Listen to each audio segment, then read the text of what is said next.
Ang Meerut ay hindi isang uri ng lungsod na madalas mo makikita sa mga tourist maps.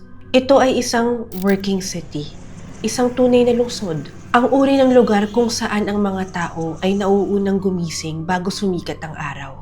Nagbubukas ng kanilang mga tindahan, nagtatalo tungkol sa presyo ng sibuyas, at patuloy na umiikot ang kanilang electric fan kahit tuwing gabi dahil ganun katindi ang init dito. Ang uri ng lugar kung saan bawat ganap ng kanilang mga kapitbahay ay alam ng bawat isa.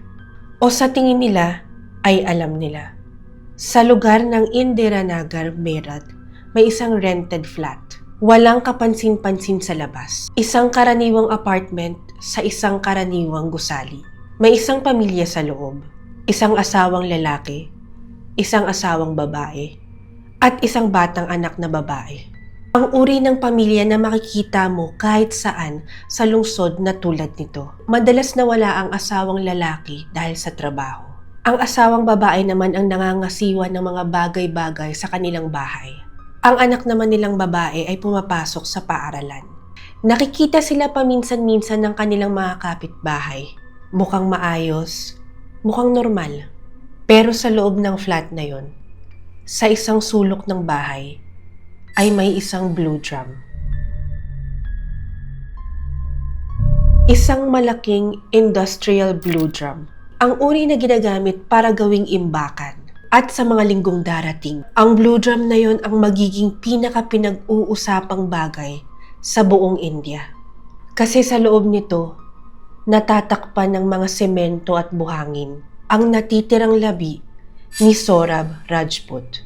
Hiniwa sa 15 piraso sa kanyang sariling tahanan, nakatago sa harap ng lahat. Pinatay siya ng kanyang sariling asawa. At pagkatapos nun, siya ay nagbakasyon. Bago natin simulan ng kwento, gusto ko lang kayong bigyan ng babala na masyadong sensitibo ang mga detalye tungkol sa kasong ito at ito ay isang kaso na ongoing pa lamang. So maging maingat tayo sa pag-iiwan ng mga komento tungkol sa kaso na ito at kung wala naman tayong magandang sasabihin, please huwag na lang po tayong mag-comment.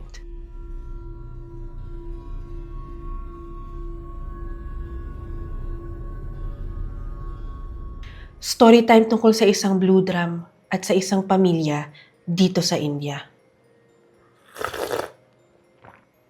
Ito ang Blue Drum Murder Case.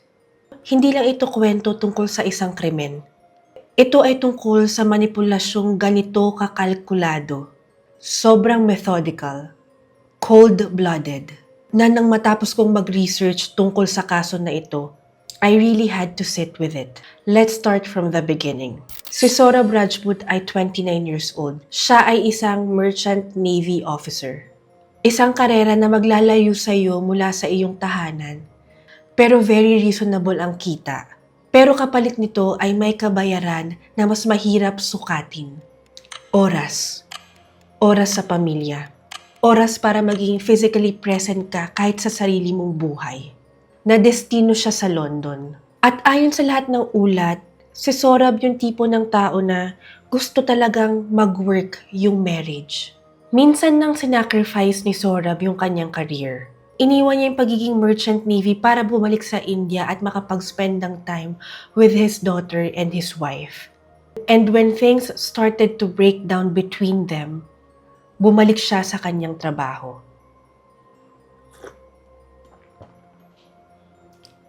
Kinailangan niya ng income. Maaaring kinailangan niya rin ng distansya mula sa kanyang asawa. Pero hindi siya tumigil sumubok ayusin ang kanilang pagsasama. Ang kanyang asawa ay si Muskan Rastogi, 27 years old. Nagpakasal sila noong 2016, isang love marriage. Yung parehong sides ng pamilya ay may pag-aalinlangan sa pag-aasawa nila. Pero tinuloy pa rin nila ang kanilang kasal. Lumipat sa isang rented flat sa Indiranagar, Meerut.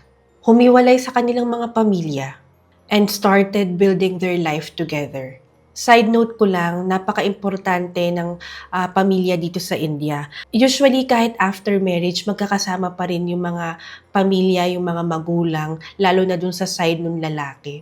Nagiging isang malaking joint family ito. Nagkaroon sila ng anak, isang batang babae. 6 years old siya nung naganap yung murder. Lilitaw yung pangalan niya later on sa story, hindi naman yung mismong pangalan, pero itong detalye na ito ay talagang magpapatigil sa inyo. And then there is Sahil Shukla, 25 years old, schoolmate ni Muskan. Matagal ng kaibigan. Isang uri ng koneksyon na muling mabubuhay nang dahil sa social media app. Noong 2019, may isa sa kanilang mga kaklase na lumikha ng school alumni WhatsApp group. Si Sahil at Muskan ay parehas na add doon sa grupo na yon. Nag-reconnect sila, nag-catch up tungkol sa kanilang naputol na friendship na mabilis naging something else itong connection na ito. So, ito na nga nangyari. Alam ni Sorab na hindi na talaga maayos yung kanilang relasyon.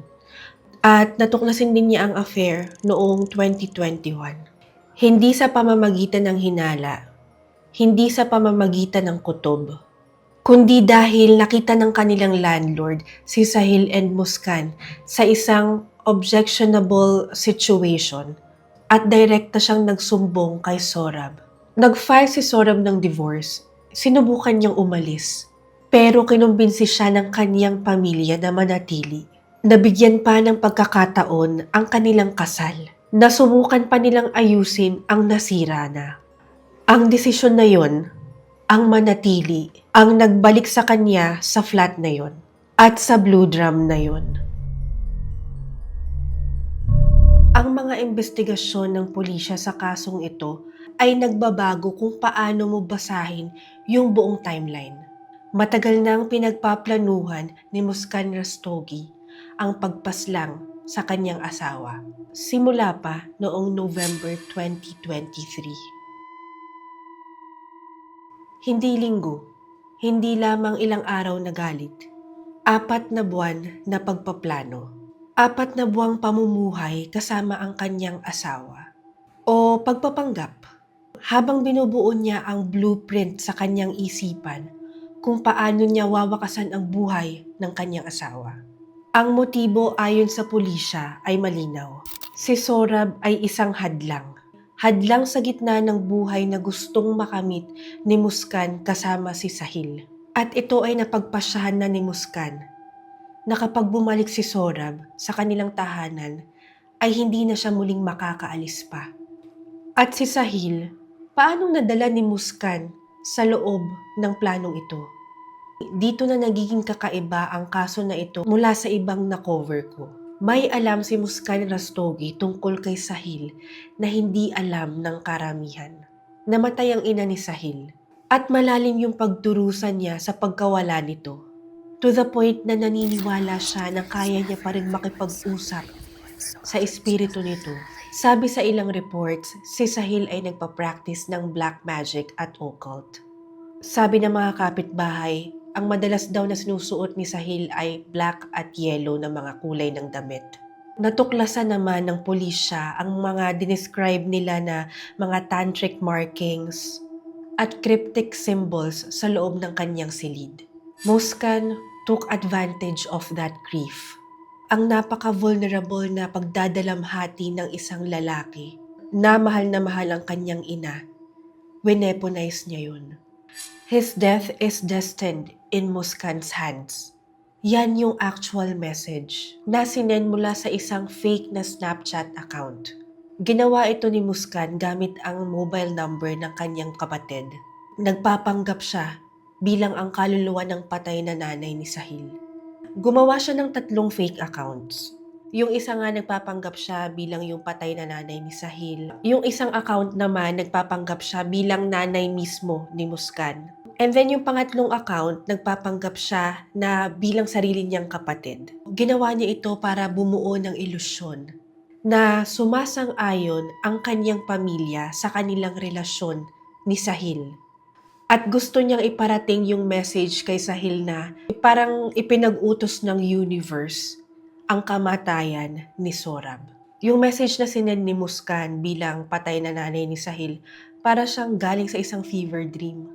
Ito yung message, babasahin ko sa inyo in English. Raja, my child, forgive us. Whatever happens now will happen. The divine force will protect you. Tapos sa isang message pa, his death is destined at Muskan's hands.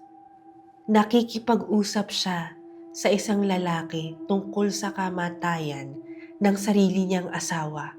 At ginagawa niya ito habang nagpapanggap bilang isang patay na ina nung lalaking yun mismo. Alam ko pa ulit-ulit ako pero let that information sink in. Naniniwala ang pulisya na hindi kasali si Sahil sa pagbuo ng plano ng murder. Na siya ay namanipula lamang, na si Muskan ang arkitekto. Si Sahil, sa kanilang paniniwala, ay isa lamang gamit. February 24, 2025. Dumating si Sorab sa India. Bumalik siya mula sa London para maka-attend ng birthday ng kanilang anak on February 28. He wants to be there. Gusto niyang sumubok ulit. Umaasa pa rin siya na maisasalba pa rin ang kanilang marriage. Hindi niya alam bago pa man siya dumating, dinala ni Muskan ang kanilang anak sa lola nito para doon magstay. Inalis niya yung taong maaaring maging sagabal o makapagpabago sa kanyang plano. Hindi niya alam na bumili na pala si Muskan at Sahil ng 2 meat cutting knives at mga plastic bags. Hindi niya alam na pumunta si Muskan sa isang doktor.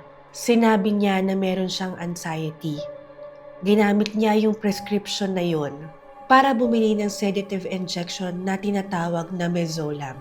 Isang sedative na nagkakahalaga ng 35 rupees. February 25, ang unang pagtatangka. Nilaso ni Muskan ang mga pagkain ni Sorab gamit ang mga sedative. Naghintay si Muskan. Kumain si Sorab. Inantok si Sorab at nakatulog ng malalim. Pero hindi siya unconscious enough para matuloy ni Muskan yung plano. Kaya nag-fail ito. Ayon din sa mga ulat, noong mga panahon na ito, pinipilit ni Muskan na painumin si Sorab ng alak na nilagyan din niya ng mga sedative. Pero hindi siya umiinom, hindi siya nagtagumpay. Kaya kinailangan ni Muskan na humanap ng ibang paraan. March 4, 2025. Second attempt. Gabi na nito, tahimik ang buong flat. Umupo si Sorab para kumain. Inihanda ni Muskan ang kanyang pagkain. Kumain siya. At this time, gumana yung sedative. Tuluyang nawalan ng malay si Sorab. Sinaksak ni Muskan at Sahil si Sorab hanggang mawalan ito ng buhay. What happened next? Hiniwa nila ang kanyang katawan sa 15 piraso. Nilagay nila yung mga labi ni Sorab sa loob ng blue drum na ito at saka tinabunan ng mga semento at buhangin. Sinil nila ito ng maayos. And then, ayon sa mga pulis, lumabas sila para maglakad-lakad para walang makahalata. After nito, nag-text si Muskan sa lahat ng mga kapamilya ni Sorab. Ginusto niyang paniwalain yung mga kamag-anak nito na dumiretso na si Sorab sa Manali. At mula sa Manali, babalik siya ng London. Na normal ang lahat. Noong March 10, nag-check-in si Muskan at Sahil sa isang hotel. Niregister nila yung kanilang sarili bilang mag-asawa. Nagstay sila doon hanggang March 16. Nagbakasyon sila sa Himachal Pradesh. Habang ang katawan ni Sorab ay naiwan sa kanilang flat sa loob ng blue drum na yun sa Meerut. So recap lang tayo kung paano naisakatuparan ni Muskan yung kanyang plano. Una yung pag-obtain niya ng sedatives. Na plano niya na makakapagkuha siya ng prescription, magagamit niya itong prescription na to para i-alter niya at makabili siya nitong mga sedatives na ito. Hindi siya nagnakaw. Pumasok lang siya sa isang pharmacy na very normal para bumili ng prescribed na gamot. Ganun kasimple. Pangalawa ay yung cover story na kanyang ginawa. Gumawa siya ng digital footprint ng isang lalaki na kunyari ay nagbabakasyon sa Manali. Pinapaniwala niya yung mga pamilya nito para hindi magduda. Sa India, isa ang WhatsApp sa mga ginagamit na app dito as means of communication. Sa WhatsApp, pwede ka rin mag-post ng iyong mga stories, so maaaring ginawa rin ni Muskan iyon. Konting mga messages lang, maaari ka nang gumawa ng fake life na nandito ako, nag-e-enjoy ako. And these messages, this fake life, maaari itong mag-delay ng suspicion ng mga ilang araw, maaaring ilang linggo o buwan. Third, yung drum itself. Usually, yung mga gumagawa ng ganitong krimen, saan ba nila iniiwan yung kanilang mga biktima? Sa labas, sa forest, sa body of water. Pero malaking significance yung ginawa ng drum dahil hindi nila kinailangan pang alisin yung katawan ng kanilang naging biktima sa loob ng pamamahay nito mismo.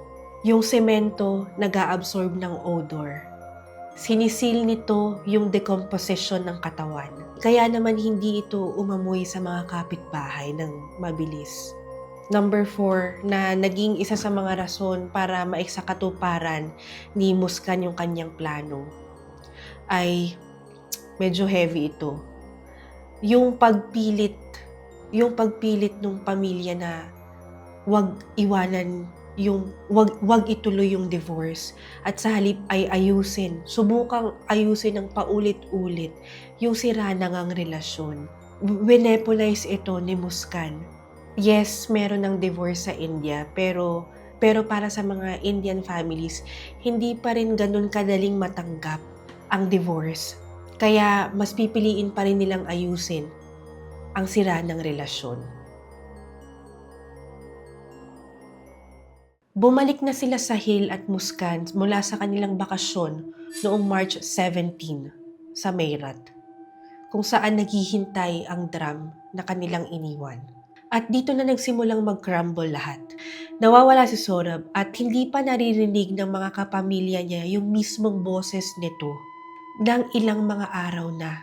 Yung mga messages na pinapadala ni Saurabh, parang may mali.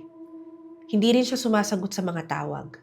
Kaya naman nag-file na sila ng missing person complaint sa Mayrat Police.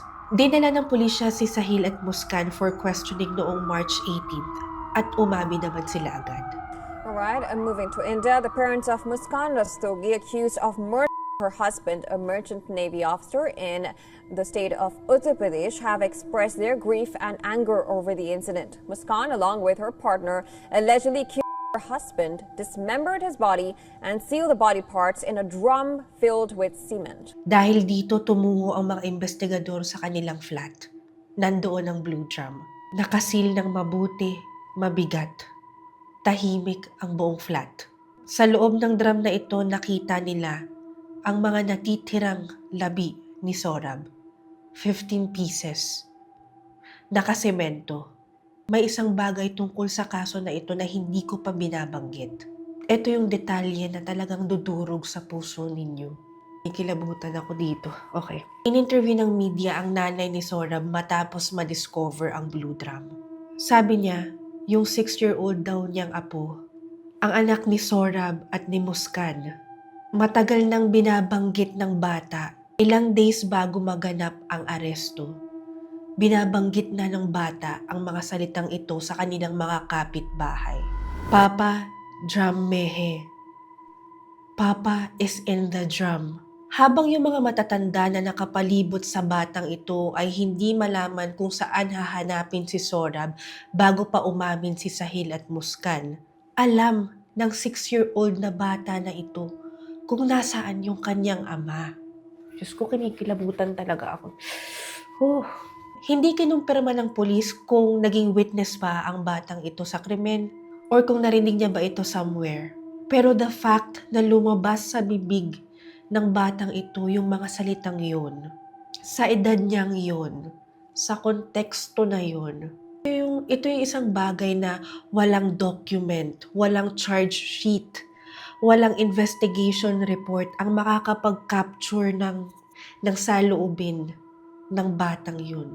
A child knew what happened to his father And no one understood kung ano ba yung sinasabi niya until they discovered the drum.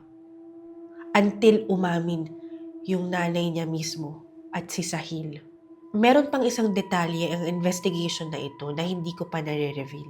During the murder, buntis si Muskan Rastogi. Ang batang kanyang dinadala sa kanyang sinapupunan, anak nila ni Sahil, ay ipinanganak noong November 24 sa Lala Lajpat Rai Memorial Medical College, Meerut. Nasa kulungan siya nung siya ay manganak. November 24, 2025. November 24 din ang birthday ni Sorab. Ka-birthday niya yung anak ni Muskan at Sahil. Nagdemand yung family ni Sorab na i-undergo sa DNA testing yung bata. Just to make sure. Gusto lang nila na makasiguro na hindi talaga anak ni Sorab yung batang pinanganak ni Muskan. As of now, open question pa rin yan sa korte. Yung trial ni Muskan Rastogi at Sahil Shukla ay underway. Of course, magpapatuloy yung trial ni Muskan Rastogi and Sahil Shukla. Formal lang na ipresenta yung mga charges ng murder sa parehas na akusado sa Meerut District Court. Yung sumunod na hearing ay naganap noong June 23, 2025. And kamakailan lang noong April 22, 2026. Itong parehas na akusado na ito ay iniharap sa District and Sessions Court para sa cross-examination. Dumating si Muskan, bitbit ang kanyang baby. Nung pumutok itong Meerut Blue Drum case sa buong India, yung mga nagtitinda ng Blue Drum, nagsimula na silang humingi ng ID proof sa kahit na sinong gustong bumili ng Blue Drum. Isipin nyo yun, yung buong lungsod na ito, sobrang na-shake sila ng kaso na ito. Dahilan para isipin nila yung simpleng pagbili lamang ng drum ay maaaring magamit against public safety. Ito ang naging epekto ng Blue Drum case sa isang komunidad, sa isang pamilya, sa isang bata na lalaking alam kung ano mang nangyari sa loob ng flat na iyon. What strikes me the most about this case is not just the brutality of the crime itself. Ito yung pagpaplano sa loob ng 4 na buwan. Yung mga fake na accounts na ginawa. Altered prescriptions, pagpapadala ng anak nila sa malayo, pagbili ng drum, ng mga knives, ng mga gamit para maisakatuparan ng plano na ito. Hindi siya act out of passion. Isa siyang proyekto. And somewhere in those 4 months, si Sorab pinagpapatuloy lang yung kanyang buhay sa London. Nagtatrabaho, iniisip na umuwi sa bahay, ini-imagine yung sarili niya na a-attend sa birthday ng kanyang anak. Iniisip kung paano ayusin yung relasyon niya sa kanyang asawa. Habang iniisip niya itong mga gandang mga bagay na ito, he was completely unaware na yung plano pala na wakasan ang kanyang buhay ay nangyayari na. Let's pray for justice para sa ama ng bata at para sa bata. Thank you for watching. I'll see you on the next one. Bye.